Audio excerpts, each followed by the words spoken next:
Bom, eu acho assim, o líder, ele tem que ter... Você é líder quando você tem confiança, né? Então, você confia num líder. E voltando à professora de Harvard, lá, Frances Frei, você tem 3 pilares para você ter confiança no líder. O primeiro dele é ser autêntico, né? Então, um recado. Então, sei lá, eu gosto de karatê, eu não vou esconder isso, eu gosto de luta, eu gosto. Então, não vou... Sou autêntico, eu gosto de filosofia, eu vou falar, eu gosto de filosofia. Eu sou um líder, eu pessoalmente sou um líder autêntico. Quem me conhece há muito tempo sabe, eu não mudei muito assim, né? Lógico que você melhora com o tempo, mas eu sou um líder autêntico. Sejam bem-vindos ao YPOcast Líderes Extraordinários, uma plataforma dedicada à sua jornada de desenvolvimento pessoal e profissional. Conheça as histórias inspiradoras de diversos executivos e empreendedores. Esta iniciativa é uma colaboração do YPO Brasil e da Exame. Assista agora mais um episódio e acesse nosso site. Acho que o currículo reflete o esforço que a gente faz na vida para continuous learning, né? Eu acho que esse é o principal moto meu, tá sempre aprendendo, sempre curioso, querendo aprender um pouquinho mais com outras pessoas. O YPOcast é uma das fontes de aprendizados meu aqui. É inspirado em vocês, Tupá. Acho que é um prazer. E ouvindo o seu currículo aqui, eu fico imaginando, 12 anos em Harvard. Tem aqui também o Black Belt de Karatê também, né? Artes marciais. Opa, esse ele nem incluiu. Né? Então, assim, é um esforço contínuo. Por favor, conta um pouco da sua carreira, de onde você vem, da sua história, que é emocionante aqui pelo seu currículo, do CPOR, né? Também, né? Olha, eu fiz bastante coisa. Eu acho que, começando com a família, né? Eu sou filho, meu pai um advogado, empresário, minha mãe uma ex-publicitária até casar. Meu pai também tem uma história interessante, são 7 irmãos, né? Tem advogado, engenheiro e médico. E meu tio, que era um dos médicos, dos irmãos dele, que fez meu parto. Então, eu acho que pouca gente tem o tio, que é médico, que fez o parto, principalmente na nossa geração aqui. Do parte de mãe, eu acho que o meu avô é uma pessoa que eu tive muito relacionamento na vida. Meu avô, assim, e que acho que provavelmente o meu DNA vem de logística, vem do meu avô. Meu avô foi um vereador aqui, muito conhecido e atuante. Ele foi jornalista também, fazia um programa na rádio de leis trabalhistas, talvez o podcast de lei trabalhista da época, ele que fazia. Ele também foi um dos fundadores da Fundação Getúlio Vargas, e acho que a parte mais nobre do meu avô é o terceiro setor. Ele fundou um orfanato aqui em Sorocaba, que existe até hoje, não mais como orfanato, que é proibido, mas ele fundou o Instituto Humberto de Campos, que existe até hoje, para qualificação de profissionais, tal, em Sorocaba. E no final da vida dele, depois de numa terceira fase da vida dele, ele foi viajar pelo mundo como representante comercial de uma grande uma empresa que faz a Demilos, que faz roupa íntima de mulher. Sim. Ele abriu todos os mercados internacionais dessa empresa, já numa idade... Então, uma pessoa assim que teve vários ciclos, né? E fez o bem, né? E o meu tio, que é o filho dele, né? Que é também um advogado, colega do meu pai do Mackenzie de Direito, os dois estudaram juntos lá. Ele também foi um advogado de muito sucesso, tudo. E agora, ele, depois também numa outra fase da vida, eu acho que inspirado pelo próprio pai, ele fundou a Academia Mackenzista de Letras, né, com Ives Gandra, com Eros Grau, que foram colegas de turma, que foi até ministro do Supremo. Ou seja, a família, para mim, tem muitos exemplos bons de pessoas que fizeram não só um ciclo, né, mas vários ciclos na vida. Isso me inspira muito. Eu acho que meu DNA vem disso aí, entendeu? De olhar exemplos de pessoas que não ficaram só numa caixa, né, que fizeram uma vida e depois acabou. Eu acho que olharam para fora dessa caixa. Isso que eu estou olhando, eu olho para fora da caixa, isso que eu gosto. Trabalhar o setor profissional, mas também o terceiro setor, o setor cultural, um pouco essa variedade de papéis. Sem dúvida. Obviamente, cada época tem a sua... você consegue fazer education hoje, como eu falei, você falou no começo, eu vou lá para Harvard, o YPO, um programa fenomenal lá eu faço há 12 anos. Isso ajuda muito hoje, está muito mais fácil estudar, não é uma desculpa não estudar hoje, né? Você tem o treinamento online, você tem educação remota, antigamente era muito mais complicado, e todos eles conseguiram fazer da forma que deu naquela época, né? Então... fantástico que você tem a inspiração, é nítido, né, Luciana? Que a inspiração no seu avô, né? Você vê que é importante isso. E qual a origem do seu avô? E eu ia emendar aqui, nosso nome um pouco diferente, né, Rossana? Você como Rossana, eu como Ventura e o Tupa, né? Eu nem vou emendar o nome inteiro do Tupa porque eu vou errar, né? Ou tá na minha memória. Como, por favor, Rossana. Tupanangir, né? Qual a história da origem, Bartira, né? que também é outro nome indígena. Assim, o pai do meu pai, né? Ele também, ele que veio com essa história, essa ideia maravilhosa dos nomes, né? Isso, na verdade, ele era dono de cartório em Poços de Caldas. A família era também o único cara que tinha cartório e vendeu o cartório, né? Que é uma coisa que ninguém faz. Mas ele foi um ex-seminarista, falava várias línguas fluentemente, lá, como francês, falava... E uma delas era Tupi-Guarani. Qual que é a origem disso? No começo do século XX, teve uma tendência de... Qual é a cultura brasileira, né? Qual o nome? Ventura... Rossana, Paulo, né, nomes estrangeiros. Qual é a cultura? Qual é o nome brasileiro? Então, você pode reparar que tem uma série de nomes tupi-guarani indígenas nessa época que começaram a ser usados, mas geralmente como nome composto. E o meu nome a origem é isso. Então, todos os meus tios têm nome diferentes, né, tupi-guarani. Então, esse que é a origem do negócio. Imagina ele saindo do Brasil para ir morar nos Estados Unidos, tendo que soletrar o nome dele. Já Rossana, às vezes, é meio difícil. Imagina a Tupanangir, né? Virou Tupa. Tupa Gomes. A marca. Certo. E conta um pouco, então, da sua carreira, Tupa. Olha, eu, assim, estudei engenharia de produção, né? Eu adoro logística, adoro entender o processo, tudo, né? Eu, assim, tive a felicidade de encontrar um mentor na faculdade, um professor, né, que me recrutou, né, no terceiro ano da faculdade, fui fazer estágio com ele, um professor de finanças, muito bom, e ele me convidou para fazer um estágio na fábrica de roupa dele, né? Então fui lá chegando lá, bacana, fazendo politécnica, engenharia de produção, todo mundo trabalhando em banco, em Citibank e tal, eu fui lá trabalhar na fábrica de roupa dele. E você chega bem um pouco arrogante quando você está fazendo uma faculdade, né? Aí ele falou, seu primeiro job vai ser cuidar da faxina. Cuidar da faxina? Eu falei, cuidar da faxina. Você vai fazer a roteirização, você vai otimizar essa faxina. Se você fizer um bom trabalho aqui, você fica. Se não fizer, você vai embora. Engenheiro de produção tá certo, né? Eu voltei para casa, liguei para minha namorada na época, minha esposa atual. Ele falou, mas vou fazer a faxina? Não, você tem que fazer, isso aí é o trabalho, não importa. Não, voltei lá, fiz o melhor que eu pude, roteirizei a faxina, mas foi a melhor coisa que eu tive na minha vida, porque eu aprendi a empresa inteira sem ter a indicação do dono que me colocou lá. Então, então esse foi o meu primeiro passo. Acho que depois disso, até ligado a ele também, eu fui trabalhar na Dunkin' Donuts, que era estava começando aqui no Brasil, com múltiplos problemas, crescendo muito. Você deve lembrar das campanhas que tinha, que a DM9 fez, que botava em outdoor. Então, explodindo de vender. E aí, mais ou menos o que eu faço hoje, é o que eu fiz no meu primeiro trabalho lá na Dunkin'.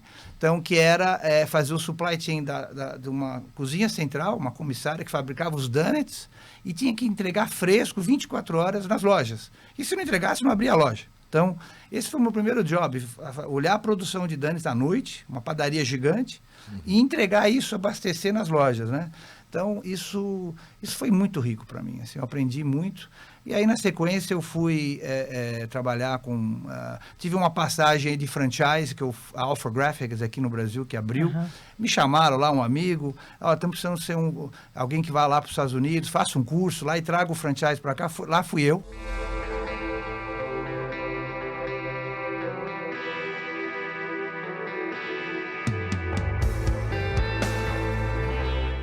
Hoje a gente fala logística, supply chain, last mile, tem várias palavras, tem várias etapas. Várias etapas. Na verdade, você tem hoje uma parte da logística chama Ocean Freight, né? Que a maior parte tudo se movimenta por navio, né? Alguma parte por avião. Transporte internacional, mais ou menos. Esse é onde começa, né? Então, eu também faço isso, dependendo do país, a gente faz toda a parte de Ocean Freight, o Inbound Freight, né? Tem a parte de logística, né, que você armazenar esses produtos, transferir na cadeia de negócio. E tem a última parte, que é o last mile. No caso, eu faço os três, né, que poucas empresas fazem isso, tá? Tem essa visão dos três blocos E dependendo do país, a gente também agrega muito valor com trading, que tem o trading, né? Como que você importa, como que você não necessariamente distribui, você importa. Então, a gente tem uma trading, dependendo aqui no Brasil, a gente tem um dos segmentos trading, na Coreia, no Middle East, então a parte de trading também, né? Então, é um processo bastante complexo. E o Last Mile tem a complexidade da pulverização de clientes, né? Imagino, no seu caso, com tantas lojas, assim, se atende, vamos supor, em um país como o Brasil, são quantos clientes de Last Mile? Olha, aqui no Brasil, a gente está segmentado em redes, né? Então, praticamente, McDonald's, Bob's, Subway, as 3 marcas da Yum, o Domino's, a rede Cinemark, Cinépolis, e aí são as redes que a gente atende aqui. Então, isso requer uma rede de distribuição, né? Você tem que ter centros de distribuição. E aí entra especificidades. Eu sou engenheiro de formação, mas, na verdade, sou um advogado tributarista, Ventura. Eu sou um advogado, eu posso trabalhar fácil lá no seu escritório. Em múltiplos países. Como advogado tributarista. Porque a logística no Brasil, infelizmente, ela é tax-driven, não é logistic-driven, né? Você fala, por que você tem um CD aqui? Não, porque tem um aspecto fiscal. Então, hoje a gente tem aí uma malha logística no Brasil muito em função da diversidade de impostos, aí, subvenção tributária e tal. No Brasil é essa história. Em outros países é outra história, mas aqui especificamente é isso. Então, quando você olha essa last mile, ainda com temperatura controlada, é um desafio assim, muito maior do que você entregar um pacote numa temperatura que você deixa na porta da sua casa e vai embora. Então, essa last mile com temperatura controlada, que foi lá, Connecting the Dots, né?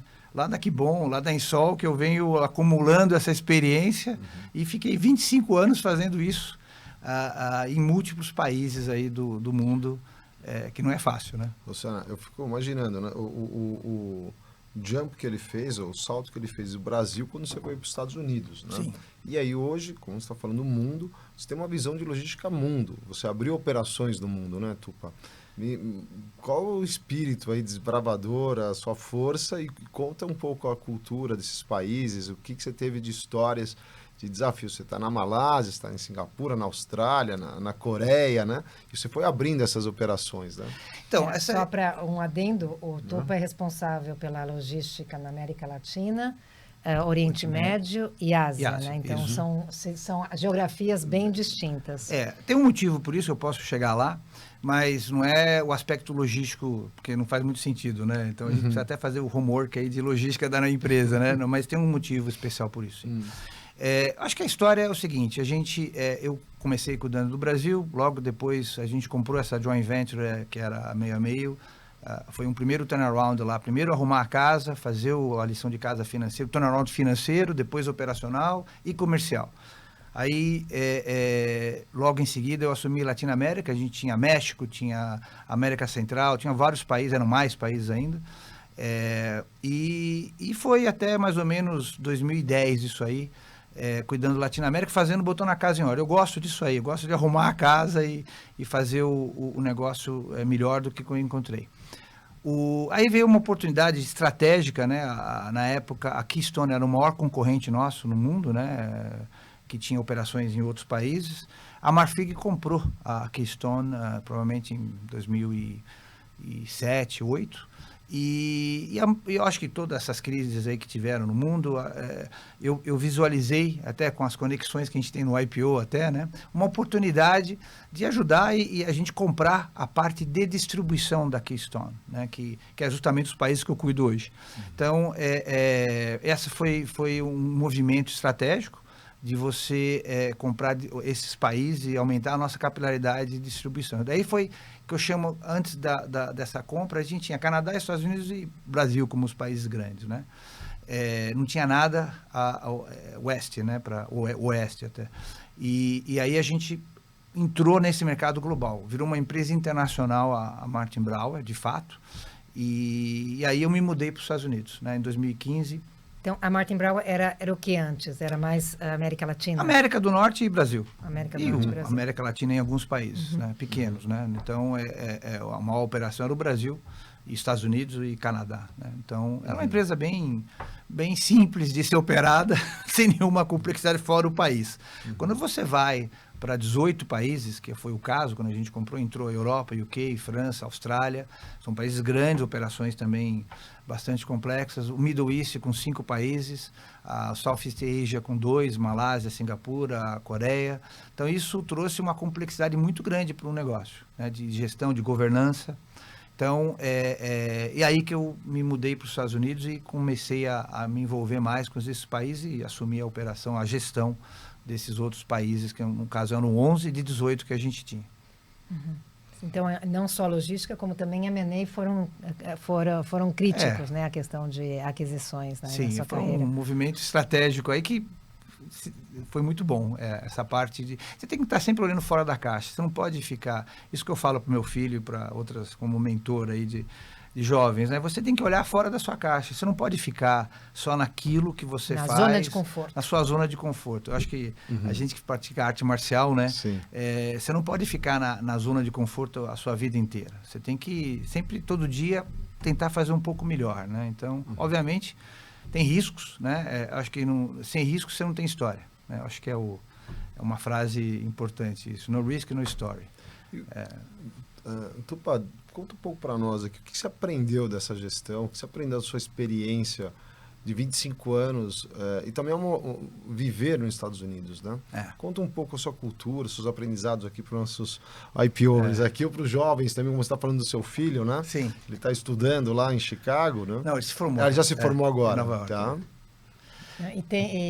Você tem também uma aspiração, um sonho, talvez, que você comentou, de escrever um livro, né? Então, da tribo to tribe. Então, como justamente sobre esses aprendizados culturais ao longo da sua vida. Então, dá um spoiler aqui para a gente dos seus pensamentos e aprendizados nesse sentido. A Rosana deu spoiler já aí da conversa anterior. Eu acho que, Ventura, da tribo to tribe, né? Eu acho que isso, da tribo aqui do Brasil, né? Brincando com o meu nome, né? Que acaba, eu acho que tribo você não cria, você descobre, né? Eu acho que você não, então eu acho que você vai descobrindo coisas que você não sabe que você tem, né? Que você pode ser capaz na vida.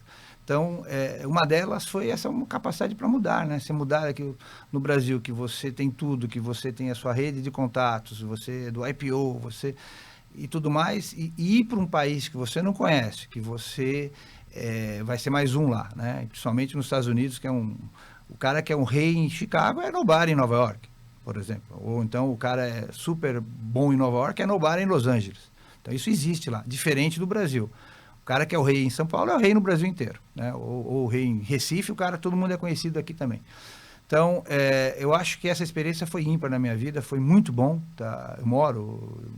Venho bastante aqui para o Brasil, vou bastante para outros países também. Isso cansa muito, né? Depois de 10 anos fazendo isso, você tem um desgaste natural, né? E tem gente boa para fazer isso no seu lugar no futuro.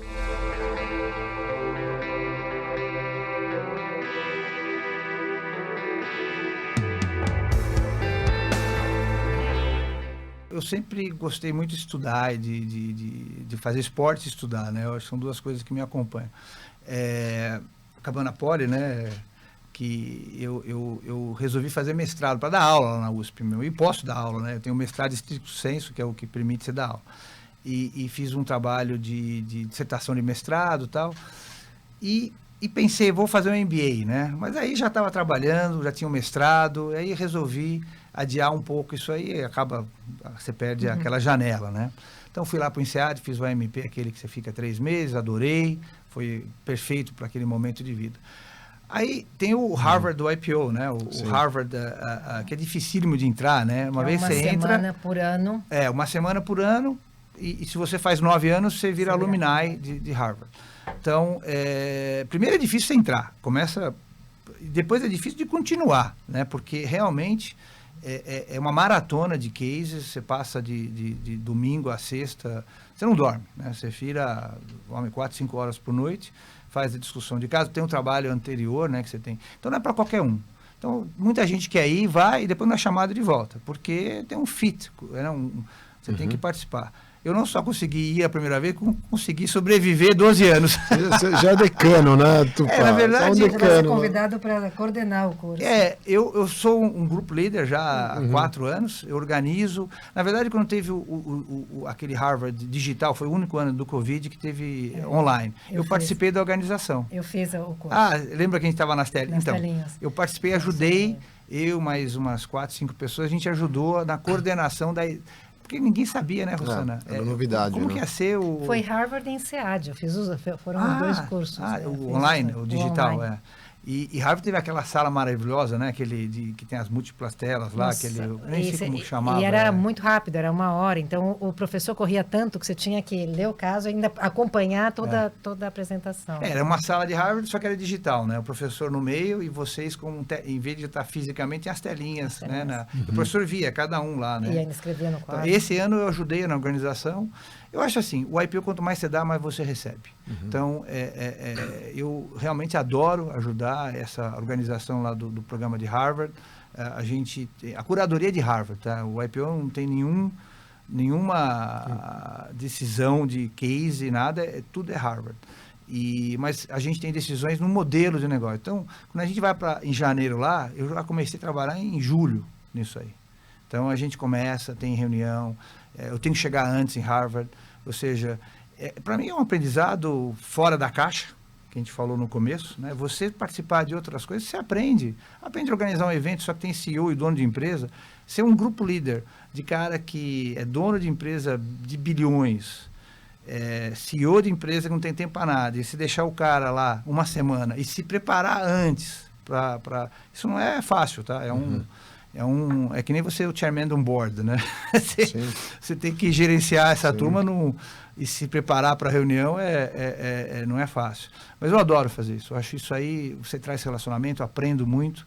E acaba, no caso do Harvard, lá do Covid, a gente teve uma turma em 2019 para 2020, quando começou o Covid, né? A gente estava lá, teve...